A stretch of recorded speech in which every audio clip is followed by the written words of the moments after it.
Scott Carruthers, MH UK. I worked for the business for 4 years now, originally from the Lake District, but now live in Newcastle, as you can probably tell by my accent. I'm just going to give you a little brief background about myself. So from the Northwest, very working class family, biracial, from a very low socio-economic group, I would say. What does that have to do with Moet Hennessy and this presentation? Well, 20 years ago, this business was very white, male, and predominantly French. So that's, Moet Hennessy has been on a journey. And as Lindsay and Sam started saying before, it's about starting the journey. You just need to start. You're going to make errors and things along the way, but as long as you start, you are making progress. D&I plays a massive part across the whole LVMH business, and each division has their own D&I objectives. And I'm just going to talk a bit about Moet Hennessy today. So our MH D&I is DE&I, so equity is included in this as well in the title. Why equity versus equality? Equality is giving everyone the same. Equity is correcting the differences. We want to ensure everyone has the same access and treatment, opportunities and advancement. And equity aims to identify and eliminate barriers that prevent full participation. So that's why we included equity in our D&I model. So how? You guys mentioned a charter before. MH globally created their own charter about cultivating differences and embodying our values. We've got 5 core values, and we want to use diversity and inclusion as a way to unlocking our shared success. Our aspiration is embracing diversity, equity, and inclusion through our global organization, and we want to celebrate and maximize the uniqueness of all our employees. As you guys mentioned before as well, so just some top line stats to consider. The focus on D&I has certainly ramped up over the last 2 years. The catalyst, like you said, being that horrific and unjust killing of George Floyd and the Black Lives movement across the world. And the last 12 months has seen companies placing higher priorities to incorporate D&I as a corporate strategy. LVMH and Moet Hennessy certainly doing that. If you look at the figures, 96% of CEOs considered D&I to be a strategic goal in 2020. Fast forward 6 months, and now it's a personal strategic priority. And again, that's the same for Moet Hennessy UK. It's a big priority, a key business objective, and part of our MD's strategy moving forward. So why should we all be making the move in this direction? Does it make commercial sense? We don't have, as a business, any commercial tangible numbers to give you, but if we look at some of the data that's been put out there, 2 times likely to exceed financial targets, 3 times as likely to be more high performing, 6 times more innovative and agile, and 8 times more likely to achieve better business outcomes.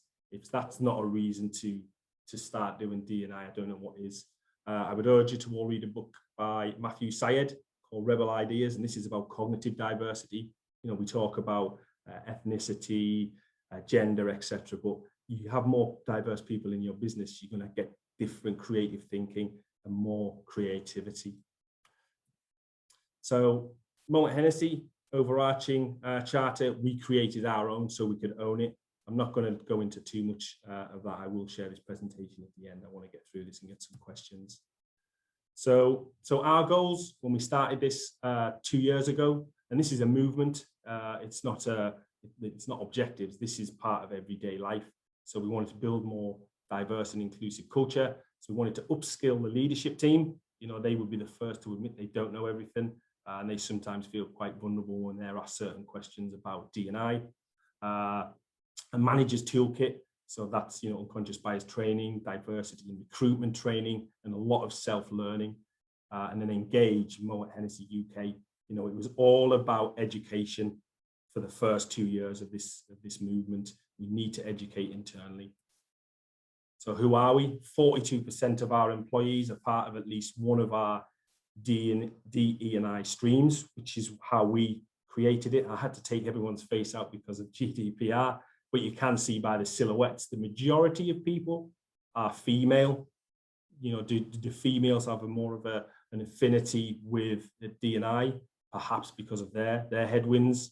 But, you know, because of the different streams that we worked on, there was a lots of intersectionality when we were collaborating on different activities. So it was great to discuss some of those topics over the last couple of years. Then we had to create activities we wanted to run, and this is just a roadmap of all the different activities that we completed. There should be more green ticks there actually that we have completed in 2021, and you can see all the streams there. So we had BAME, and again, we might get a question about that later. You don't get everything right. We called it BAME. It come from a good place. We probably shouldn't use that term to describe what we were doing. I was actually the leader of that stream, and we've done some great work for Black History Month last year. LGBTQI+, we've done some great activity for Pride Week. Origins, which was about, you know, the multicultural diversity we have within Moet Hennessy. Just, you know, we wanted to find out about Chinese New Year, Diwali, St. Patrick's Day, and then gender, disability. We had a great talk last year from a Paralympian, which was amazing, very inspiring. Social demographics, something very close to my heart. We acted as mentors for some of the social mobility.org mentees. And then Grocery Aid, which I'll come on to, which was an amazing platform to get involved in. But again, it's just about starting. You know, it might look quite, oh, that's quite complex. You guys are doing quite a lot, as long as you guys start the process. And now I'm just going to share some of the things that we did do over 2021. In Women's History Month, you know, we've got a great brand in Verve Clicquot, Madame Clicquot, which some of you guys will probably know. And we do a lot with women in business and the Women in Business Awards. So it was quite easy to attach and do some keynote speakers for this. We gave all our LT an Inclusified book to read. And then we had a business breakfast where we were all able to ask questions, what they learned, what they're going to do differently moving forward, some things they didn't know. Excuse me. Then we moved on to MHUK Pride Month, normally in June, which we held in September because of COVID last year. This was amazing. We got involved with so many different things externally as well. The Mighty Hoopla Festival, Belvedere, the Groucho Club there, and again, bringing in keynote speakers from outside the business to discuss what we're doing. And within LVMH, we have all LVMH Pride, which covers the whole, well, it's international. So we're able to leverage some of the things that we're already doing within our business, which is great for a business the size of ours. Then Black History Month, which last year it was proud to be. I was leading this. So on the 1st, it was Friday, the 1st of October, every employee either got a book delivered by David Olusoga, or it was on their desk when they arrived at work. And then we had it was like a webinar where I held some discussions around. We got people to read the book, and they came onto the session to discuss. And you know, people just, it's not taught in school, so they were just blown away by some of the information that they discovered reading this book. We took the LT. Again, they have to lead this, and I think that's one of the key learnings for all your businesses. The leaders of the businesses have to lead this movement. We took them out on Black History Walks in London. So much history in London when it comes to Black British culture and the diaspora. So yeah, it was an amazing. I'd really recommend it if you are based in London to get out onto these walks. And then we connected with some external businesses. So you might have heard of Lorraine Copes from Be Inclusive Hospitality. She's doing some amazing work, and we invited Lorraine to come and discuss hospitality, what's happening. You know, we provide all our products to the hospitality, so it made sense to get someone like that in to speak. And then the Grocery Aid, it was brilliant. It was run externally with numerous webinars throughout the year. You can see them all there, covering all manners of diversity and inclusion. You can't do everything, and that's again another learning for us. Work with organizations that are already delivering the D&I message. Some of the discussions I listened to on Grocery Aid were awe-inspiring. They were amazing, very, very inspiring, and we're hoping to bring some of those people into our business this year, and we will continue the work with Grocery Aid long term, hopefully. And I know after, obviously, we had some technical issues at the start there. So again, I urge you all to start the journey. Thank you very much for inviting me today. I hope I haven't rushed over that too quickly, but I would love to hear some of the questions and discussion with Alicia.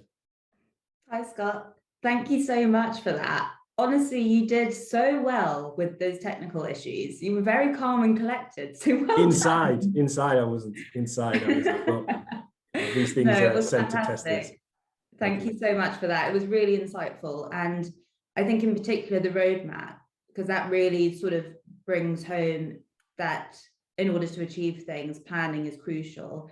And like you said, you don't need to do absolutely everything at the start, but just having some objectives to work towards, which are measurable, is something that can really focus the mind. So thank you.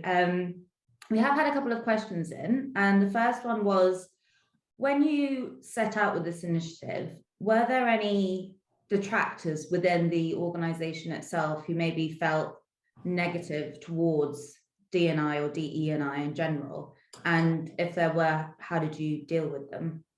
I wouldn't say we had any detractors.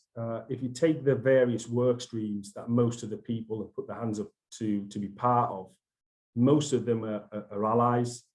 So maybe it's a question to all the guests we've got today. They're probably allies.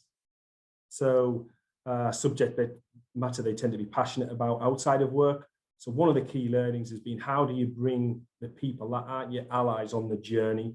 And we found that quite difficult, because everyone's got busy day jobs. Moet Hennessy is 300 miles an hour. So how do you get those people that, because it's the same people joining the webinars all the time. It's the same people going on the walks. You have to make it a key business priority. And I think once our MD done that, and at during the company conference, highlighting that this is a priority, it did change people's mindsets. We had Matthew Syed come and be a speaker to let people understand that the more diverse you are, the more commercially beneficial it's going to be. So yeah, not really many detractors. It's about bringing those other people on the journey of allyship. Yeah, I can imagine that's the hardest part of it. And did you have any discussions with your customers about it? Are your customers interested in your initiatives and what you're doing, or is it something that you actively present regardless of their questions? Again, I don't think, because this is the start of the journey we're on, we haven't really done much external PR in terms of what we're doing as a business. It's great to be able to come and speak to you guys as an organization to let's share best practice. We all want to get better at DI. It should be part of everyday life and business and culture. So, what is it we're doing collaboratively? Let's work together. In terms of customers, it's funny because I had a meeting yesterday with the Alchemist Group. You might be familiar, cocktail bars. And they brought it up, and it's the first time a business has ever mentioned it to us. So we were in quite a, we weren't shocked, but we were able to get into dialogue about what they were doing within their business. And they mentioned some terms like calling it in rather than calling it out. And this is a learning journey, and we're always going to be on that. There's no end to D&I. We just have to constantly strive to be better. So I think customers are starting to slowly talk about D&I, and they want to know what Moet Hennessy, LVMH are doing, because we made slip-ups along the way. I mentioned the term BAME before. We probably shouldn't use that to describe one of our streams. It's been pointed out by predominantly people from a BIPOC background. So guys, you can't be scared to put yourselves out there, fail, make mistakes. It's all about learning. Yeah, absolutely. Were there, sort of looking at your roadmap, were there any measurable goals within the business plan which sort of reflected what the city has done, in the sense where it has a certain percentage of D&I on the board, or anything sort of similar which you've implemented in the business? MHUK, we're currently working on certain reporting during the recruitment process, so we can track the types of people that are applying to our roles. But most of our initial goals are qualitative and the easy wins. What can we do quite quickly to create this engagement, to create the buy-in? Like we done unconscious bias training. So everyone within MHUK had to do that by the end of 2021, which we succeeded in doing. And we've started adding D&I KPIs to every member of the workforce, so they do get involved with certain aspects of D&I and the strategy. If you look at the wider MH business, there are 3 priorities that can be measured. So gender balance across all the exec and management roles by 2023, we're nearly there. MHUK, I think, has 54% female, and the LT is 60% female. So, we've started doing some great things at MHUK. Number 2 is achieve representation across mobility roles by 50% by 2022, so the end of this year, and then achieve ranking as one of Europe's most diverse and inclusive businesses by 2023. So we do have some measurable goals in there, but it's a working beast, D&I, and things are constantly changing. And we shouldn't do that anymore. We need to change and adapt. So that's our current goals. No, they're great. I think having something written down to hold someone to account is always much more likely to be achieved, as opposed to something which is slightly more theoretical, although harder. So yeah, for sure. I think we've got time for one last question, which is probably quite a difficult one, but how have you gone about ensuring that DE&I is fully integrated into the business as a core principle and a core value, as opposed to something that the business thinks it should be doing, but doesn't necessarily believe in it? I think it was when we had the briefings and numerous recruitments, people heading up D&I across the whole of LVMH. All our other businesses now have someone accountable for D&I. That's never been. We have someone for sustainability, but it was for me to see the business really take the next step and employ people to look after such an important part of business. If you look at all our products and the demographics, we need to appeal to everyone. So this, as much for me, I'm passionate about this topic. It needs to be part of business. So I think you need to set objectives strategically. They need to be part of your business objectives, and they need to be constantly fed throughout the business, and creating the roadmap. Education and training needs to be implemented, policy and process, employee networks. So things like this are amazing. Let's go on the journey together. Let's learn. And then communication and relationships, I think, are key. But adding it to the business priorities need to happen. And you need, like you guys, setting up a committee. And some of you, if you're a small business, it could just be 2 people to start with. But let's start the journey. And sorry, I said that was the last question, but there's just one more, which is leading on from that, which is, out of the list that you've just mentioned, is there one thing in particular you would recommend to a small or medium-sized producer who doesn't necessarily have the resources to hire external experts in this field? Is there one thing that you would recommend to do as a starting point? I really think it is, because there are so many external organizations doing things that are, one, free, and one way you can get a lot of learnings from and ideas. For us, I think for me, that there are 2 key learnings, but the main one, and to your question, would be Grocery Aid. I found it so inspiring. It covered all our streams, it covered all manner of diversity and inclusion, and you create bigger networks. Like, off the back of being part of the Grocery Aid, we've made so many links with some colossal corporate businesses, the Mars, Procter & Gamble, etc. And we're seeing what those guys are doing as part of D&I. Like, Moët Hennessy, I don't think we're doing enough compared to some of our competitors and other businesses, but getting in front of these guys, having these conversations, and on a platform that is free. Yeah, I really think, start looking outward. If you don't have the resource internally, what can you bring in that doesn't cost, and then start to build your charter. What are your objectives? Don't run before you can walk. Start off slow, do a few things, and then build up from there. But at the end of the day, it's all about creating that diversity, that cognitive diversity, different people into your business. Like I said, my story, I wouldn't have been employed by Moët Hennessy 25 years ago.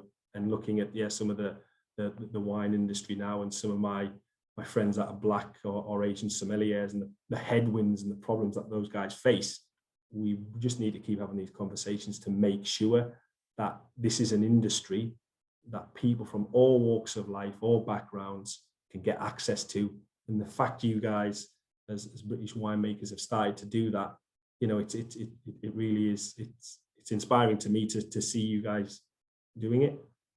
Thank you. And have you seen your board and senior management change as a result of the initiatives that you've put in place? I think it was a slow process. I think there's this, sometimes when you get to that level, the MD level, our LT, they want to be seen as credible all the time. They don't want to be able to show weaknesses. But one of the key aspects of great leadership is allowable weaknesses. Show your vulnerability, show you don't. Scott, I had my MD ask me a question: can I use this term? We need more of that. Don't hide away from things you don't know. You need to ask the questions. And I've seen that over definitely the last 6 months since we've been on this journey. And we've put quite a lot of pressure on the LT to attend certain webinars, to attend a walk. We don't want them saying, oh, I can't make it today because I'm too busy.